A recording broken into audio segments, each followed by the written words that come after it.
Sebuah bangunan yang biasa dijadikan majelis taklim di Desa Sulamakmur, Kabupaten Bogor, Jawa Barat, ambruk.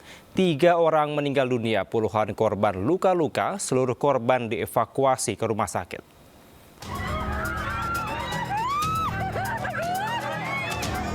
Sebuah bangunan yang berada di Desa Sulamakmur, Kecamatan Ciamas, Kabupaten Bogor, Jawa Barat, ambruk. Warga berupaya mengevakuasi puluhan korban. Kejadian bermula saat ratusan warga yang berada di sekitar Majelis Taklim As-Sohibiyah tengah mengikuti kegiatan Maulid Nabi.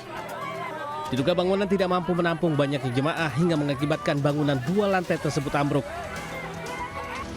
Seluruh jemaah yang hadir tertimpa bangunan, 3 orang meninggal dunia, puluhan lainnya terluka dan langsung dilarikan ke rumah sakit terdekat guna penanganan medis.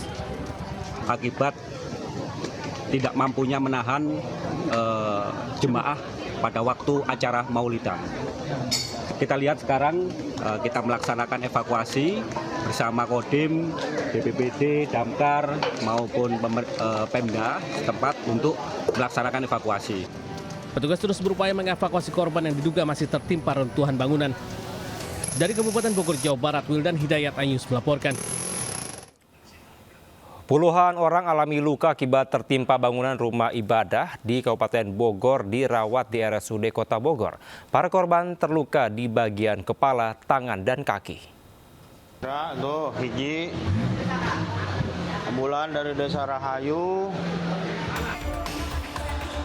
28 korban luka akibat tertimpa bangunan rumah ibadah yang ambruk di Kampung Ciapus, Kecamatan Ciamas, Kabupaten Bogor, menjalani perawatan di RSUD Kota Bogor. Ada 3 orang mengalami luka berat, 17 luka sedang, dan 8 korban lainnya luka ringan. Para korban terluka di bagian kepala, tangan, dan kaki. Mayoritas korban yang dirawat di RSUD Kota Bogor adalah ibu-ibu dan anak-anak. Sedangkan beberapa korban luka lainnya berada di Rumah Sakit Medika, Rumah Sakit PMI Bogor, Rumah Sakit Marzuki Mahdi, dan Rumah Sakit Ciawi. Jadi jumlahnya ada 28. Dari itu kita sudah melakukan asesmen. Ada yang 3 orang, itu ada yang cedera kepala, kemudian ada 1 mata, kemudian juga ada yang diduga ada darah di dalam. Sementara dari data terakhir, 3 orang meninggal akibat tertimpa bangunan rumah ibadah yang ambruk. 1 orang berada di Rumah Sakit Medika dan 2 lainnya di Rumah Sakit PMI Bogor. Di Bogor, Jawa Barat, Andi Firmansyah melaporkan. Pemirsa, Menteri Agama Nasaruddin Umar menjenguk korban luka yang dirawat di Rumah Sakit Umum Daerah Kota Bogor akibat tertimpa bangunan rumah ibadah yang ambruk. Pihaknya akan merenovasi kembali bangunan rumah ibadah yang ambruk tersebut. Menteri Agama Nasaruddin Umar bertemu langsung para korban yang sedang dirawat di RSUD Kota Bogor pada Minggu sore. Menak menyampaikan duka yang mendalam untuk korban yang meninggal dunia dan mendoakan para korban luka segera sembuh.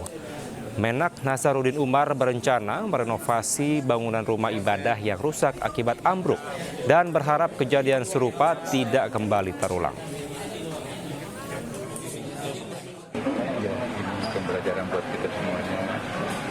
Jadi terulang kejadian seperti ini lagi di tempat lain dimanapun juga. Memang saya dengar juga bahwa ada goyang ya tanah tadi.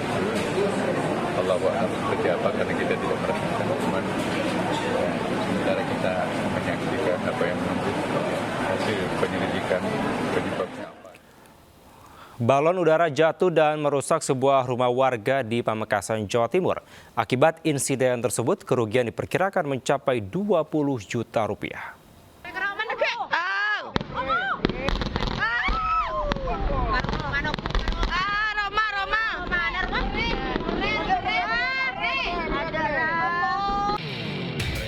Inilah video amatir saat sebuah balon udara meledak di Kecamatan Pengantenan, Kabupaten Pamekasan, Jawa Timur. Balon udara berisi mercon menimpa atap rumah warga. Akibatnya atap rumah, pintu dan jendela rumah hancur dan teras rumah juga ada lubang dengan diameter 20 cm yang diduga petasan besar yang meledak. Saat kejadian, rumah dalam kondisi kosong ditinggal pemiliknya menjenguk orang tuanya yang sedang sakit. Korban baru tahu rumahnya rusak setelah dihubungi kerabatnya. Rumahnya mertua. Jadi saya nggak tahu. Pas saya pulang sudah banyak orang di sini. Apa saja yang hancur nih Pak?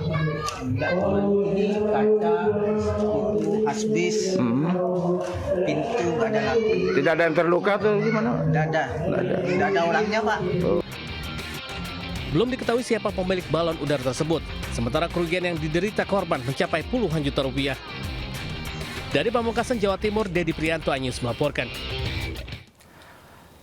Pemirsa, 2 wisatawan asal Bandung terseret ombak saat berenang di zona terlarang di Pantai Pangandaran, Jawa Barat. Selain itu, 15 anak sempat terpisah dari orang tuanya akibat padatnya pengunjung di Pantai Pangandaran. Lagi evakuasi penyelamatan korban. Suasana mencekam terjadi di sekitar pos 4 Pantai Barat Pangandaran. 2 wisatawan yang tengah asik berenang tiba-tiba terseret arus kuat dan panik meminta pertolongan. Petugas bala wisata dan Satpol Airut yang siaga langsung bergerak cepat menolong korban. Upaya penyelamatan 2 wisatawan yang berenang berhasil. Mereka bisa berkumpul kembali dengan keluarga dan teman.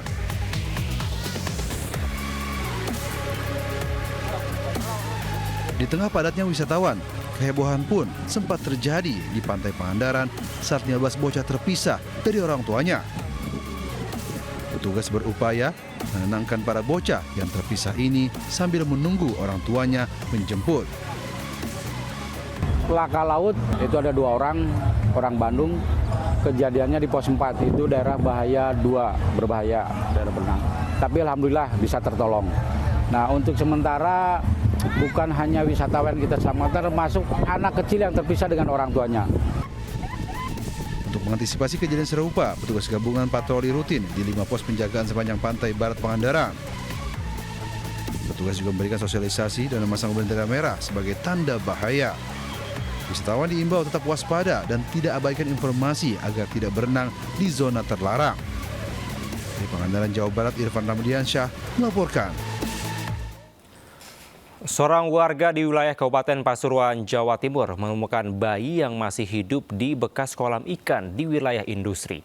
Bayi jenis laki-laki diduga sengaja dibuang orang tuanya untuk menutupi aib hasil hubungan gelap dengan kekasihnya.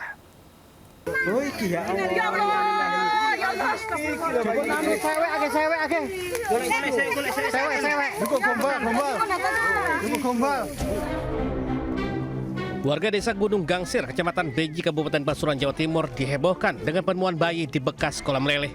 Saat ditemukan, bayi laki-laki dalam kondisi hidup dengan tali pusar masih melekat di atas daun pisang kering. Penemuan bayi berawal saat warga mendengar suara tangisan di dalam bekas kolam ikan lele yang mengering di belakang pabrik baja.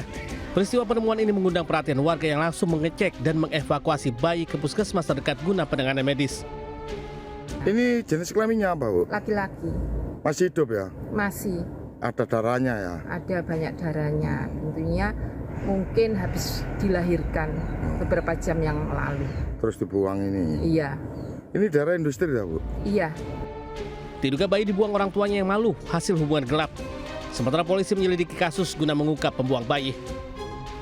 Dari Pasuruan, Jawa Timur, Jaka Samudra News melaporkan. Seorang pria di Pagar Alam, Sumatera Selatan ditangkap polisi karena menjual daging kucing.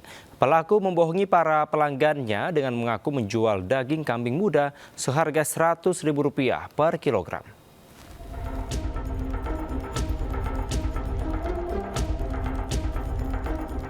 Polisi meringkus Sujadi, pria berusia 55 tahun yang menjual daging kucing di Pagar Alam, Sumatera Selatan. Pelaku membohongi pelanggannya dengan mengaku menjual daging kambing muda. Pelaku menjual daging kucing ini secara berkeliling. Daging dijual dengan harga Rp100.000 per kilogram. Pelaku mengaku sudah menjual lebih dari 100 kucing selama 4 bulan terakhir. Kucing ditangkap pelaku dari kawasan pasar dan permukiman warga.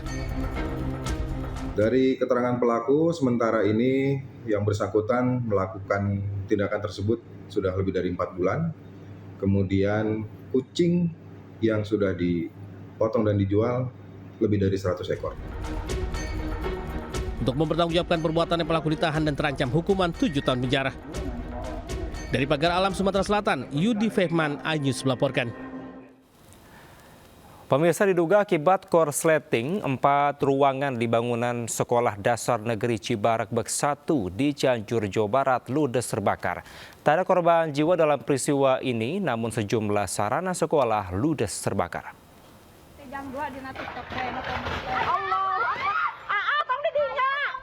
Inilah rekaman video amatir warga saat kobaran api melahap 4 ruangan bangunan Sekolah Dasar Negeri Cibaregbek 1 Kecamatan Cibeber, Cianjur, Jawa Barat. Diketahui api bermula dari ruangan perpustakaan disertai suara letupan dari atap ruangan, kemudian menjalar ke ruangan lainnya. Setelah lebih dari 3 jam, kobaran api akhirnya bisa dipadamkan setelah 2 unit mobil pemadam kebakaran diturunkan ke lokasi.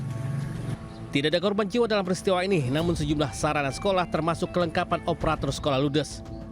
Belum diketahui secara pasti penyebab kebakaran, namun dugaan sementara dipicu korsleting listrik dari ruangan bangunan. Dari Cianjur, Jawa Barat, Muhammad Andi Ihsan, iNews melaporkan. Sementara diduga akibat korsleting listrik, sebuah rumah di kawasan padat penduduk di Kecamatan Tenjo, Kabupaten Bogor, Jawa Barat terbakar. 1 mobil damkar diterjunkan ke lokasi untuk memadamkan api.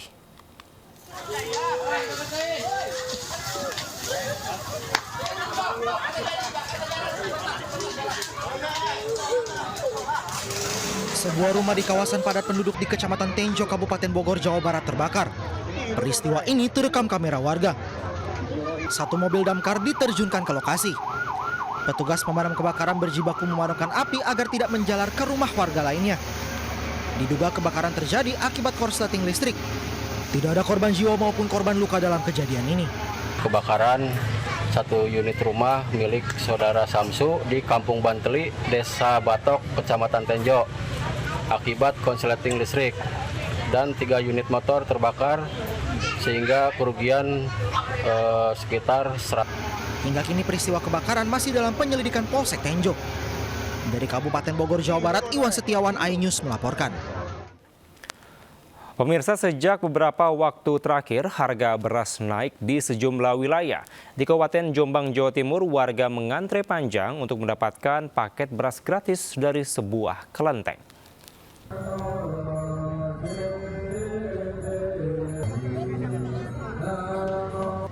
Ratusan warga antre demi mendapatkan paket sembako dan beras gratis dari sebuah kelenteng di Kabupaten Jombang, Jawa Timur. Pengurus kelenteng membagikan 3 kg beras untuk masing-masing warga. Warga antusias mengantre pembagian beras karena harganya yang saat ini tinggi di pasaran. Bagi-bagi sembako. Mbak, ini yang didapat tadi apa aja? Beras sama bingkisan, sama jajan. Ya senang, alhamdulillah. Pembagian beras gratis dilakukan sebagai rangkaian dari tradisi Ulambana atau sembahyang rebutan yang rutin digelar kelenteng setiap 1 tahun sekali. Kita pilih beras dikarenakan kita juga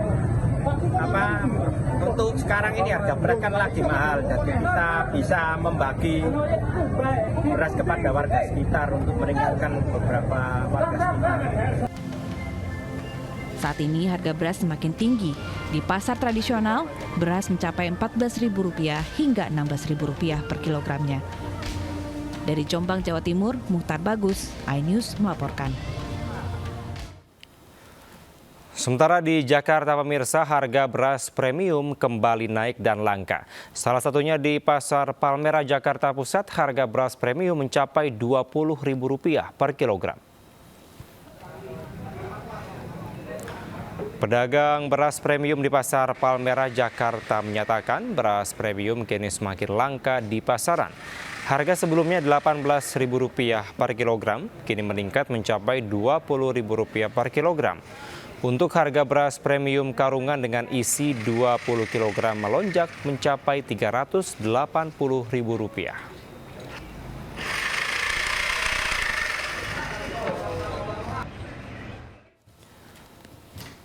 Pemirsa, viral beredar di media sosial foto Menteri Kehutanan Raja Juli Antoni saat bermain domino bersama seorang pengusaha yang pernah tersangkut kasus pembalakan liar, Aziz Welang, serta Menteri P2MI Abdul Qadir Karding. Raja Juli pun mengklarifikasi foto yang viral tersebut.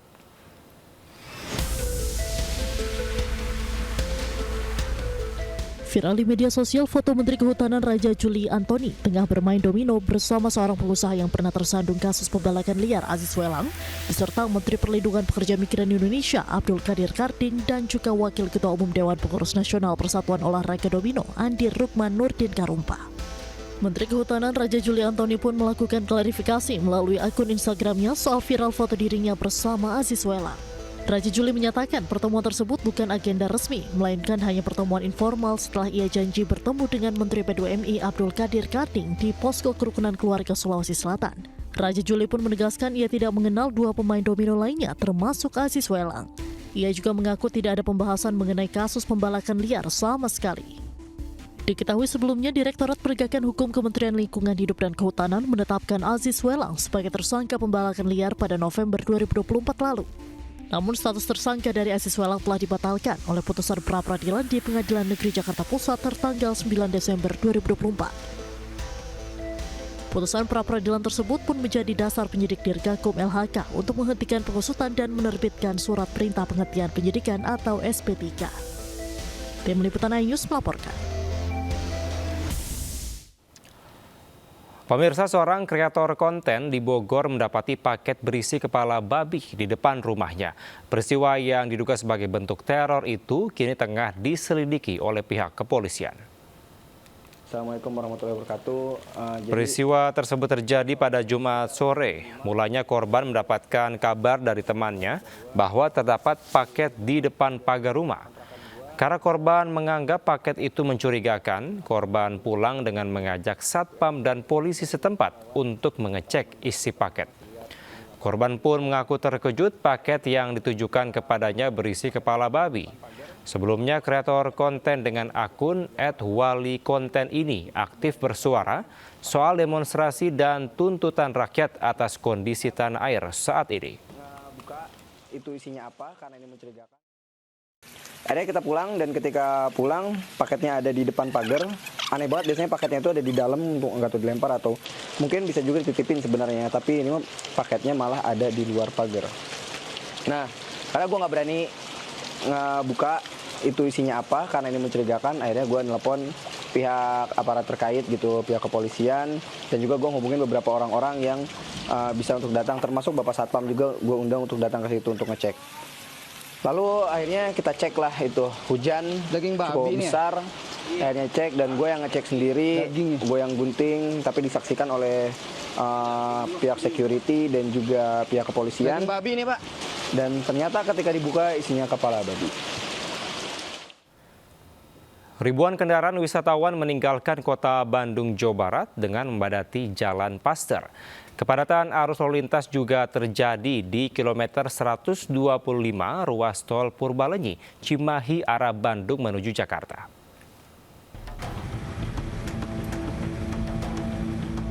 Ribuan kendaraan di kota Bandung padat akibat banyaknya wisatawan yang hendak meninggalkan kota Bandung usai berwisata. Arus lalu lintas di Jalan Dr. Junjunan mengalami peningkatan volume kendaraan wisatawan sejak Minggu sore. Selain itu, banyak wisatawan yang berburu oleh-oleh di kawasan tersebut sehingga memperparah kemacetan. Arus lalu lintas menuju Simpang Paster juga terjadi lonjakan kendaraan.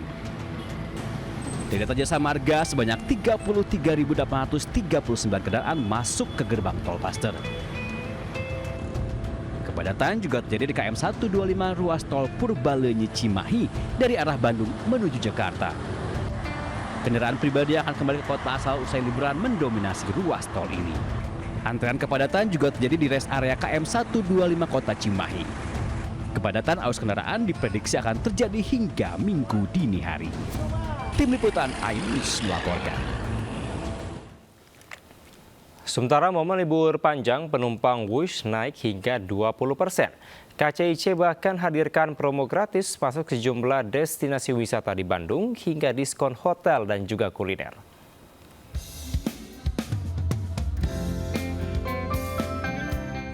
Peningkatan volume penumpang Wush di momen libur dalam rangka Maulid Nabi yang berdekatan dengan akhir pekan mulai terjadi sejak Kamis 4 September kemarin dengan penjualan tiket mencapai 19.000 tiket. Bahkan okupansi sejumlah kereta pada keberangkatan malam hari mencapai 100%. Jika dibandingkan dengan minggu lalu, jumlah tersebut meningkat hingga 20%. KCIC juga mengajak masyarakat memanfaatkan momen liburan panjang akhir pekan kali ini untuk menikmati program promo dan menjelajahi berbagai destinasi wisata dan kuliner di Bandung dan sekitarnya. Program promo tersebut dihadirkan melalui kerjasama KCIC dengan berbagai destinasi wisata, kuliner, dan hotel untuk memberikan pengalaman liburan yang lebih istimewa bagi penumpang. Cukup menunjukkan tiket bus, penumpang dapat menikmati berbagai penawaran menarik, mulai dari tiket masuk gratis hingga diskon penginapan dan kuliner. Tim Liputan iNews melaporkan. Ke informasi lainnya pemirsa, setelah 3 tahun absen, ada fenomena alam langka yakni gerhana bulan total pada Minggu malam. Uniknya langit dihiasi bulan berwarna merah darah. Gerhana bulan total kembali terjadi pada Minggu malam hingga Senin subuh. Seluruh tahapan gerhana bulan atau blood moon alias bulan merah darah bisa disaksikan masyarakat Indonesia. Namun mereka yang tinggal di sisi timur Papua bagian Indonesia tidak akan bisa mengamati akhir gerhana bulan karena matahari sudah terlanjur terbit. Tak hanya di sebagian besar Indonesia, fenomena blood moon dapat disaksikan di sebagian besar Asia, ujung Afrika, barat Australia, dan Eropa Timur. Amerika Utara dan Selatan akan melewatkan fenomena ini karena di belahan bumi tersebut tengah alami siang hari.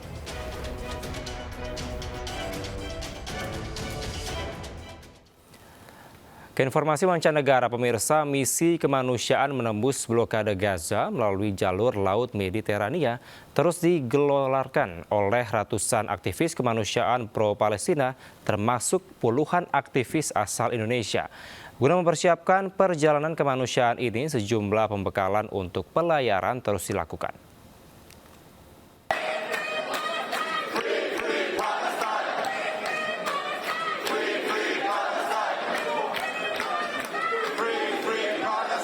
Pelayaran maritim dalam misi kemanusiaan Gaza tercatat sebagai misi kemanusiaan terbesar sepanjang sejarah.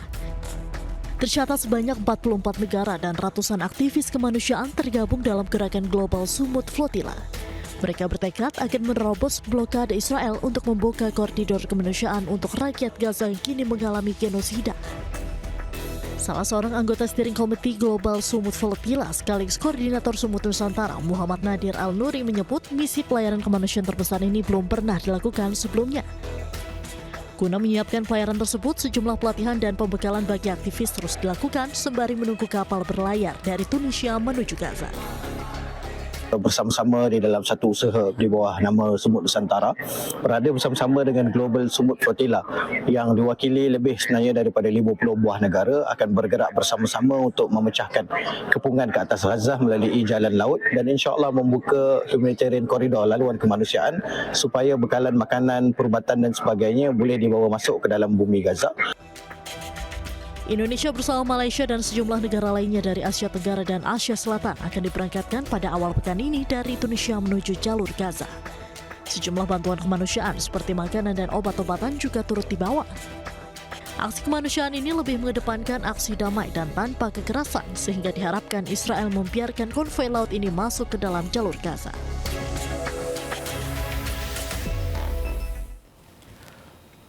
Pemirsa, Uni Emirat Arab kembali mengirimkan konvoi bantuan ke Gaza dengan menggunakan 23 truk berisi bantuan medis dan makanan pada hari Jumat melalui rute penyeberangan Rafah. Konvoi dari truk sebanyak 23 truk merupakan bagian dari operasi Sival Rose Night 3 dari Uni Emirat Arab. Sebanyak 16 truk memuat bantuan medis untuk didistribusikan ke rumah sakit di jalur Gaza. Bantuan ini meliputi obat-obatan, solusi medis, dan peralatan medis yang menyelamatkan jiwa seperti ventilator, mesin, dan filter dialisis. Sementara sisa konvoi 7 truk mencakup bantuan pangan bagi pengungsi warga Gaza.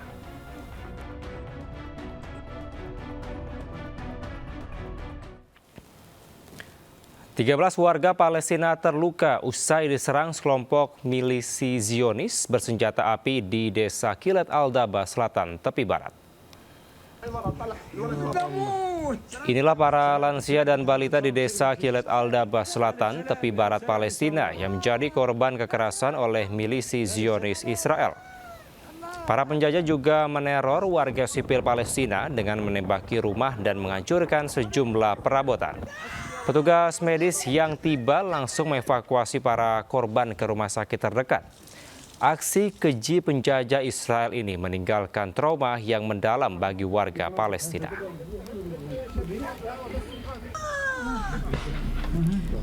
Sementara pemirsa, di tepi barat, tentara Zionis Israel menembaki seorang pemuda Palestina yang tengah melintasi di pos pemeriksaan. Belum ada informasi lanjutan mengenai kondisi terkini pemuda Palestina tersebut. Warga Palestina yang melintasi pos pengamanan Israel kerap mengalami kekerasan dan sikap apartheid dari tentara Zionis.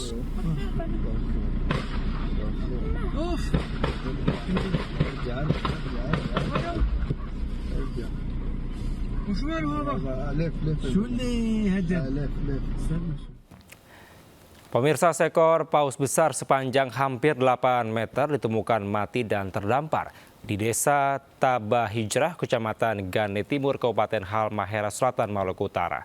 Warga bahu-membahu menarik bangkai paus menjauh dari bibir pantai agar tidak mengganggu aktivitas.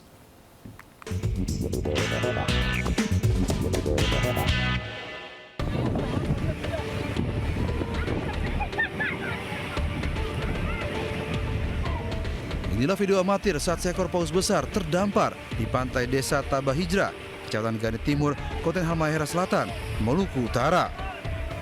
Bangkai paus terdampar ini pun menghebohkan warga sekitar. Separuh badan bangkai paus sudah mulai terbenam di pasir, sehingga warga khawatir akan menimbulkan bau tak sedap. Warga terpaksa harus bergotong royong menarik bangkai paus keluar dari pantai. Proses evakuasi cukup sulit lantaran panjang paus hampir 8 meter dan bobot paus yang sangat besar. Apa paus dia terdampar, dia panjang 7 meter 8 cm. Lalu saya bergotong-gotong royong dengan masyarakat Tabah Hijrah untuk dipindahkan dia di lokasi agak jauh. Dengan menggunakan tali, bangkai paus ditarik keluar pantai oleh warga agar tidak mengganggu aktivitas. Dari Ternate, Maluku Utara, Ismail Sangaji melaporkan. Seorang pelaku liar nabrak warga pengguna jalan yang sedang melewati Jalan Pemuda Blora. Satuan Lalu Lintas Polres Blora merazia balapan liar dan menahan setidaknya 3 motor yang digunakan untuk balapan liar dalam operasi skala besar.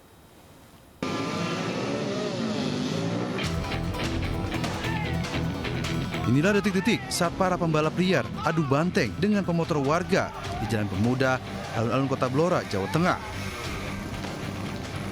Kerasnya benturan membuat keduanya terpental dari sepeda motor. Para pembalap liar ini kocar-kacir saat polisi menggelar razia untuk menjaga keamanan dan ketertiban masyarakat. Polisi mengamankan 3 kendaraan yang digunakan untuk balap liar. Seluruh barang bukti dibawa ke Satlantas Polres Blora. Namun satu dari pembalap liar masih dalam pengejaran karena melarikan diri. Kita berhasil mengamankan 3 kendaraan di seputaran Jalan Pemuda yang diduga akan melaksanakan kegiatan balap. Polisi mengimbau kepada orang tua untuk selalu mengawasi anaknya jika keluar di malam hari. Razia akan terus digelar demi tercipta keamanan dan ketertiban lalu lintas. Dari Blora, Jawa Tengah, Heri Purnomo melaporkan. Terlibat kasus penganiayaan hingga tewasnya seorang pria dalam kondisi bersimbah darah, 10 pria diringkus polisi. Korban tewas setelah menabrak tiang papan nama.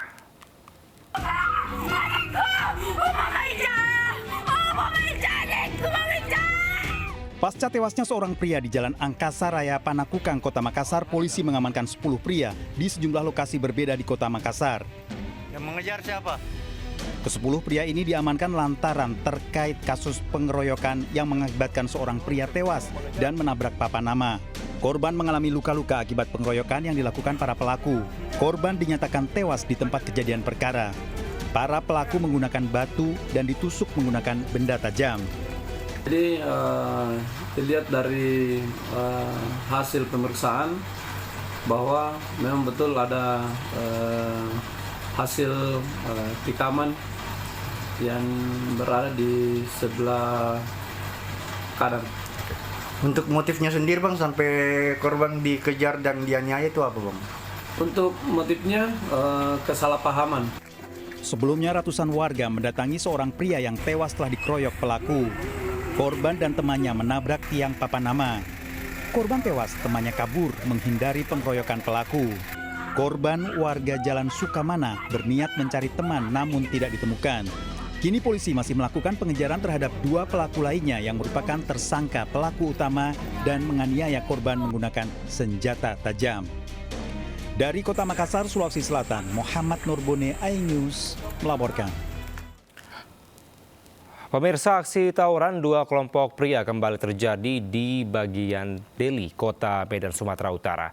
Suara ledakan petasan hingga api dari tembakan flare yang digunakan dalam tawuran membuat warga berhamburan keluar rumah.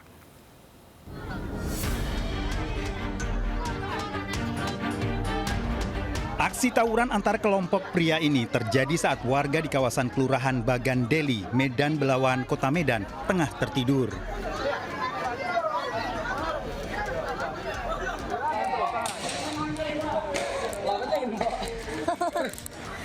Dua kelompok warga ini saling serang dengan batu, petasan, hingga tembakan flare yang mengarah ke rumah warga.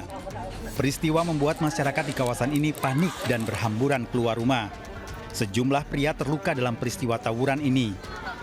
Diduga aksi tawuran terjadi akibat adanya persaingan sabu yang merajalela di kawasan ini. Dari Kota Medan, Sumatera Utara, Yuda Bahar, iNews melaporkan.